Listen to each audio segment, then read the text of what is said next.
ভাই বিশ্বাস করেন, আমি এমনি কুক খাই না, কুক খাওয়া ছাড়িয়েছিলাম। এই যে দেখেন কী দিছে, পিওর আপ। আমি আগের ভিডিওতে কইছিলাম যে ভালো জিনিস, দেশি জিনিস, দেশের পণ্য কিনে হন দন্য, কিন্তু টোটালি ফ্রড। এগুলা কেমন পণ্য আমি জানি না। এই যে পিওর আপ যে দিছে, মানে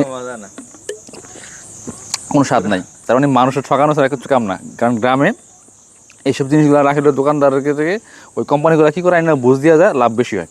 আমি কনফার্ম 20 টাকা বেচলে 10 টাকা লাভ হয়, আর কুক বেচলে তো কম লাভ হইতো। এই লাভের জন্য শুধুমাত্র একটা কি, এ দেন কুকের মতো বানাইছে কি, অডি কোলা আর বাফের কোলা। এটা হলো অডি কোলা আর বাফের কোলা। আমি কই কি কুমার মুখটা খারাপ হইব না। এইসব জিনিসগুলোই গ্রামের মানুষের ঠকানো ছাড়া আর কোনো কাম নাই। কারণ কুক বেচলে, 7 আপ বেচলে এগুলা হলো আপনার প্রফিট কম হয়, এগুলা তো লাভ কম বেশি হয়। এই জন্য এরা রাখে এগুলা। আর এই দোকানদারদেরকে এরা বুঝ দেওয়া যায় কোম্পানিগুলা, মানুষের ঠকানো ছাড়া কেউ না। এই গ্রামের মানুষের ঠকানো ঠিক না।